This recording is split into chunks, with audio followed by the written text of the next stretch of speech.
All right, so we have a affordability crisis in America. We really are trained to look at the news and the headlines and things of that nature and base a lot of our decisions on that. I'm starting to learn to do independent research. There's a lot of economists out there that I really respect in the real estate space, right? I'm a multifamily broker as well as a multifamily investor. And then I'm just like the chief economist of my home as well. It's my responsibility and it's your responsibility to know what's going on, to dissect the information, do your independent research. And that's what I did with this affordability crisis. I really dove deep, opened up a chat with AI, talked to it, looked a little bit deeper into the numbers and what that may mean for myself, my business, my family, my friends too. We're all interconnected. Your experiences shape your life, but it also has an effect on mine as well, right? So we're all interconnected. And in this country, I think that we need to all figure out how to, be involved, to be a little bit more involved, what's going on and having an understanding. So the reason we're here today is to talk a little bit about this affordability crisis as it relates to the housing market. The Fed, what is the Fed? The Federal Reserve entity that is not supposed to be political, number one. It's not supposed to be political. So when our president or anyone in politics has an agenda they're trying to accomplish, the Federal Reserve is a separate entity that sets the rates, and that is the baseline for banks, the rates that they lend. So when you go to buy a car, when you're buying a house, also when you're renting, the federal funds rate will determine a lot of different things. So them shifting 25 basis points can be a huge impact on what concessions are being offered in the rental market, what rates people are charging, like how aggressive is a landlord at that time, depending on the rates. It's going to shift a lot of things. It spurs economic activity. It can also halt economic activity. And right now we're somewhere in between. Me as an investor in the multifamily space, it's really hard to buy multifamily deals today with the current rates, right? The current rates impact the cap rate, and the cap rate, also known as the capitalization rate, is directly correlated to the rate of return that an investor will garner on a given investment based on the price. So the price and the net operating income, so the net income and the price of the property gives you a cap rate. The federal funds rate impacts the interest rates that we borrow on. All investments need leverage, right? Like there are some people who just stroke a check, pay cash for investments, but majority of the buildings you see when you drive by are leveraged somehow with the loan, and it has an interest rate. And those interest rates, as well as the prices and the net income of the property, will determine the rate of return that an investor will make. And given the rates today and the prices that the sellers want to get for the properties, and also the net income that they're currently generating, is making it really hard to buy properties today, right? 2025 was the first year that I haven't bought a real estate investment since 2020. It's been a long time. It may even be before that. I'm just guessing 2020 was the last time I didn't buy a property. And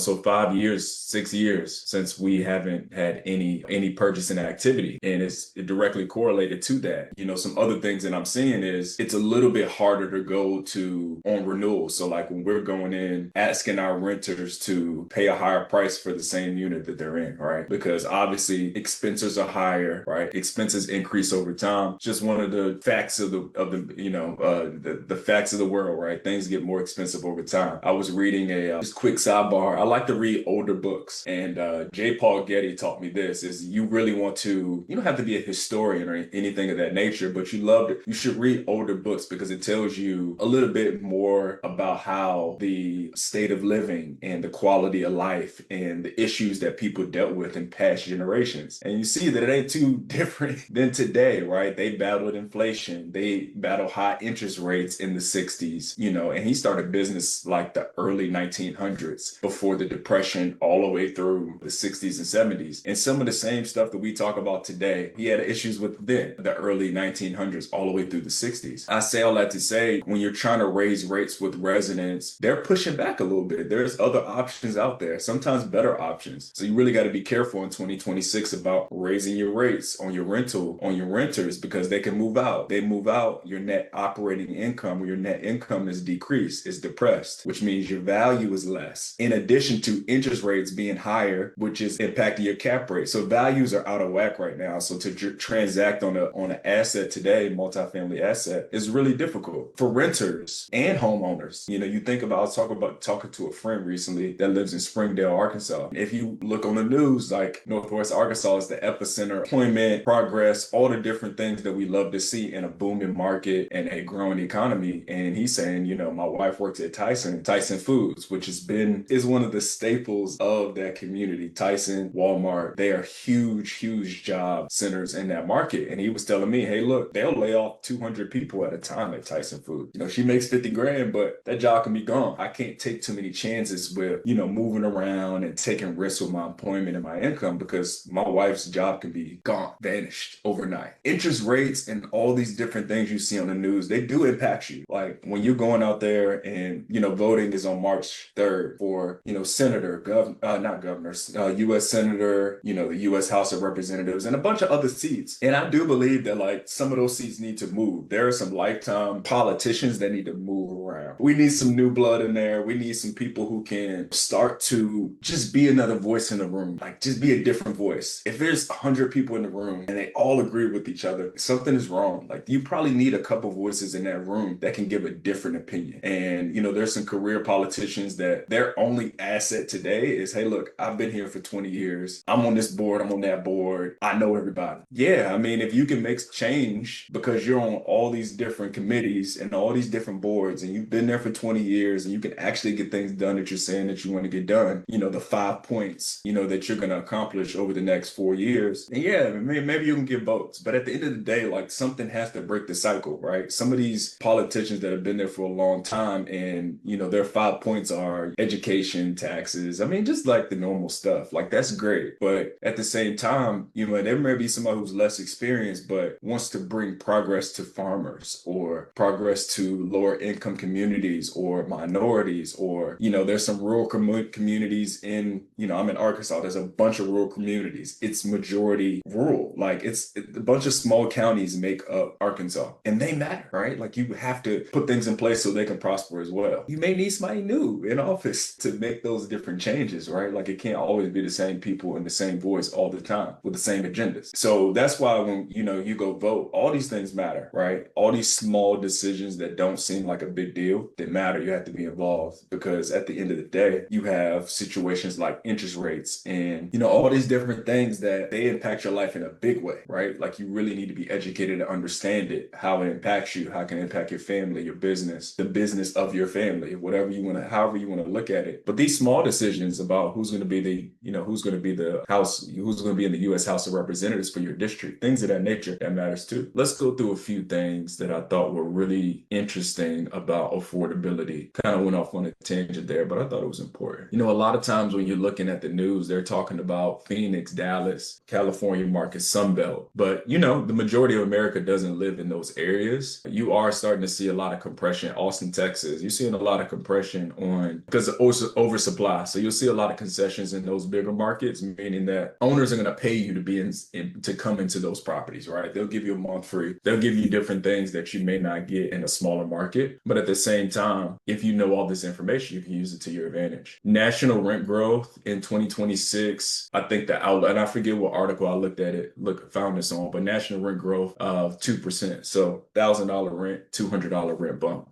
$500 rent, $10, right? Just be mindful when you're going to renew your leases, and as an owner too, right? So as an owner, you don't want to come in hot at 15% rent growth, not understanding that things are changing, right? Like there was a time in like Tampa, Florida, renewing leases at 30%. Rent in that market was, $1,200, $1,300. Like that's a big freaking deal. You're talking about hundreds of dollars increase on a monthly basis. People were paying it. But today is a little bit different. You got to be more mindful. As you're renewing leases, you got to understand that as an owner, a vacancy costs you money, right? You got construction downtimes, and then you also have downtime. So let's just say you got 30 days a piece, right? It's going to be 30 days to get a contractor there, finish the work, get the inspections done, and then fully approve it, units ready, 30 days. That's super reasonable. And then another 30 days to market the unit. Now you can do it simultaneously, but you think about it, nobody wants to walk into a construction site and say, yeah, that's gonna be my home. They really want to see it freshened up, ready, because they may just walk in and say, hey, I want to move in right now. So to tell somebody to wait 3 weeks to move into their unit may or may not be realistic. My properties, they go back and forth. Like sometimes you'll get somebody who's willing to commit to a unit and put a security deposit down on a unit that's not ready. But a lot of times renters want to see the unit they are going to move in. That's not the rule for everybody. Some people execute with model units and things of that nature. Some people, I know one guy, he doesn't even show the unit at all. Like it's all virtual tours, right? They got Matterport, which is, a really expensive camera, and it gives you a virtual tour through the units. They have drone videos, they got the stabilized camera they walk through and have a nice video of it. They don't show their units at all, and they pre-lease all of their units. So some people execute differently, but you got to understand your level of execution, your experience, things of that nature. So just assume that you are the average landlord and you need to show the unit that you are going to be renting. You're going to have probably 60 days downtime from where somebody moves out until the next person moves in. And that's at the minimum, right? So you're going to miss out on 2 months rent at the minimum to get $15 a month. It doesn't make sense. And when you talk about that $15 on a cap rate, so let's just say $15 times 12, that's $180. Let's just assume in middle America,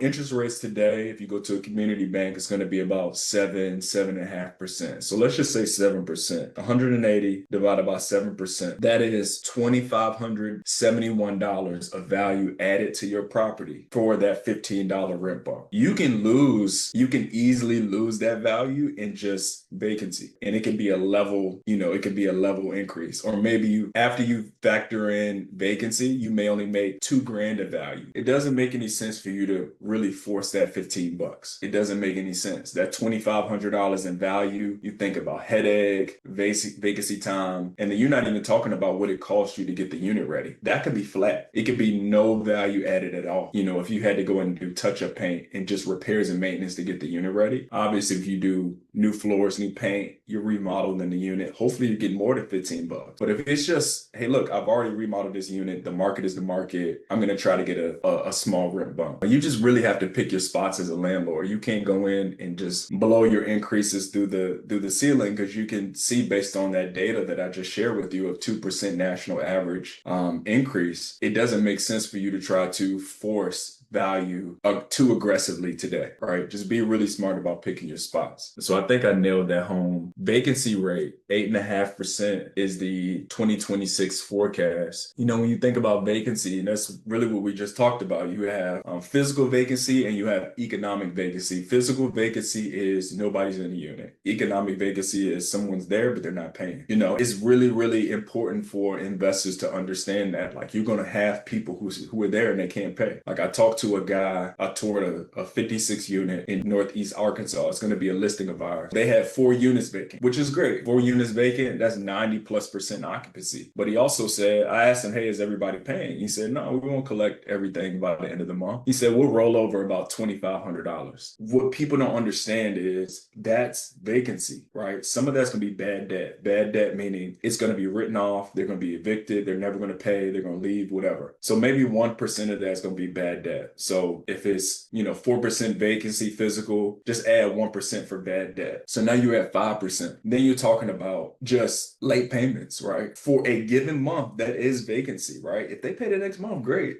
That month you have vacancy. So let's just say you add another 2% of late rent. Now you're talking about 7%. Like, that's how you get to that 8.5% average. It's not always because who's there. So you really have to understand your investments. And it doesn't matter as much when you're just a mom and pop owner and you got your buddy who's managing and doing the maintenance. Like, that's cool, bro. Like, I get it. And, for me, if I would have started that way in real estate investing, where I just had the single maintenance guy and they were leasing units for me and just doing everything for me, I would probably have the same mindset too. Like, I'm not deep diving into all those numbers. I just want all my units full. I want them to pay, what I think market is. Let's just cash flow. Like, that's great. But that's not how I started. I started with this type of education education, reading, watching videos, conferences, then I started to buy, right? So I came into it with a certain level of sophistication as it relates to investing that is really stuck with me, right? I try to stay true to a lot of the principles that I learned before I got into it. And that's one thing that I learned. And when you do underwriting on, let's just say your fancy spreadsheet, right? And you pencil in 9% vacancy for your 5-year investment, a lot of those deals don't work on the spreadsheet. They don't. If you don't raise your rents, if you got 8, 9, 10% vacancy throughout the lifetime of the investment, you usually don't win on those deals, right? Especially if you take the exact expenses that the last owner had on the property. So let's say they were 40% of their income went straight to expenses. We used to pencil 50%. So let's say 50% income goes towards expenses, and then you underwrite 8.5% vacancy. Today's prices, what owners want to pay, today's interest rates. If you did that, no deals would close. And honestly, that's the reason why the transaction volume has decreased. The vacancy is one part of the equation. The rental increases and kind of the stagnation of,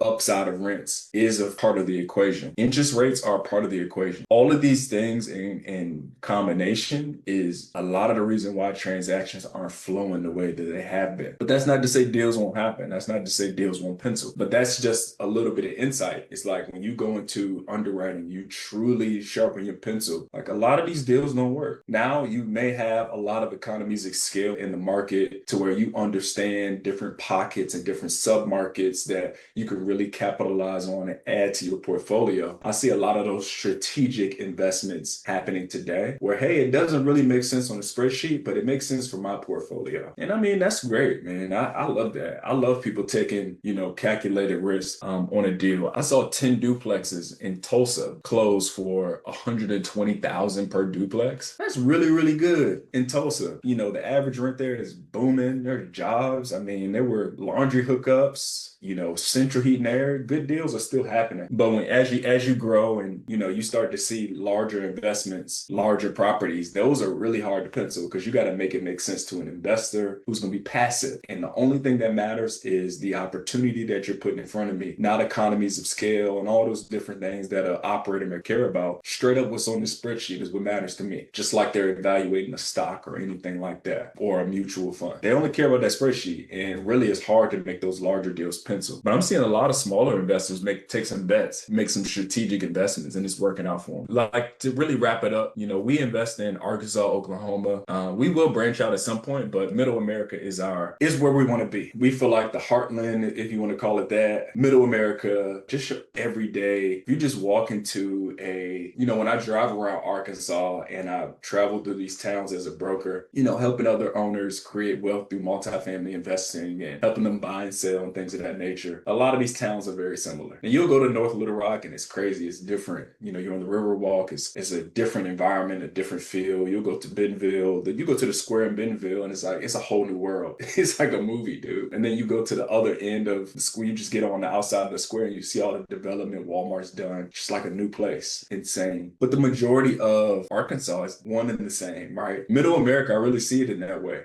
People are different, but the core of it, the dreams that they have, the needs that they have. You go to a lot of the small towns in Arkansas, you got a chicken plant, you got manufacturing, you got different things, but it's one and the same. So, we really want to serve those areas. We see a huge opportunity there. We understand those people. That's our backyard. So we really get it. I feel like that's the strongest place to invest today. It's the most stable. Your yields on investment are pretty consistent and they're not fluctuating with different things that are happening in the political realm. And I feel like it's the best place to invest today. I see home prices increasing. The median home in Arkansas is $268,000. The national median home is $410,000. Oklahoma, the median home price is about $250,000 or so. The cost of living is about 15 to 20% less than the national average. So we just love being here because you have the option to own or rent. So the people who rent, they actually need to rent. There's a need. We're filling a need for those people. And when one of Bell Point Capital, my investment firm, we pride ourselves on providing affordable housing. For us, it's like, can we turn an asset into something that someone really appreciates as a home, right? And we find that when we come in and put in our work, whatever that work is, exterior, interior, putting in amenities, all those different things, people really appreciate it. And it's a different feel than some of the bigger markets, in my opinion. The cost of living here is much less less expensive. So we feel like, you have those options to own or rent. And the people who rent, they need it. And we feel like we're filling a huge need. We think some belt markets are overrated. A lot of the bigger private equity firms and the larger operators operate in those states. And I think that's great, to buy an asset at $220,000 a door and, raise rent $700 a unit. Yeah, I mean, that's great. But, with the oversupply in those markets, I really feel like that's a risky bet today. And to invest in the heartland in middle America it's a better bet. Every investment is risky, but at the same time, what are your assumptions? Like your deals have to come down to a few assumptions. And if you look at the assumptions on a deal that we're underwriting, our assumptions may be, reducing the staff slightly, right? Like maybe they're paying $120,000 in salaries for a 70 unit. We think we can get it at 80 grand. So we can reduce the expenses on the employment, right? And the staff. Or maybe we feel like we can put $6,500 into a unit, increase the amenities, make it look a little bit more modern and get $150 on organic rent. So let's just say we think the rent is $700 today, and we feel like just based on other comps, like not a rental increase, but literally just the organic rental growth that other competitors are receiving at the moment. We just want to get there or slightly below it. There's a lot of opportunities like that in Arkansas and Oklahoma, as opposed to some of the bigger markets where, you're raising rents from $1,700 to $2,300. I mean, at a certain level, it's just not affordable, right? And I feel like these markets that we operate in are much more affordable, not only to the resident, also to the owners as well and the operators. It's less risky, like taking rents up $600 as opposed to $100, $150. It's just, I like that assumption a little bit better, in my opinion. Our growth is pretty steady, right? Anywhere between 4% and 6% is what somebody can afford in like a lot of our markets. And like I said before, 4% on $700, $800 is much more digestible than 4 or 6% on $1,400. So that's the reason why we love these markets. We love that. We don't think that interest rates are going to drastically change in the next 12 to 24 months. I truly don't believe that. They don't want the government, the Fed. Nobody wants inflation to come back and as rapidly as it did before. So we think that interest rates are going to stay pretty much in check. There won't be huge material changes. So, we're just tightening our belt up, preparing for what we feel like is going to be the new normal. And not even the new normal. You talk to people who invested in the 90s and early 2000s, they say, hey, this is just normal. It's not the new normal. This is what normal is. And this blip you look at charts and, you map out 50 years, this is just a small blip. It's not even a huge material change as it relates to the low interest rates that we experienced was actually more abnormal than what we're experiencing right now. So we're just tightening our belt up, preparing for what's to come. And we feel like there's a lot of opportunities in the heartland. So interested in investing, go to bellpointcapital.com/invest, sign up for opportunities. We'd love to just connect with you, build a relationship.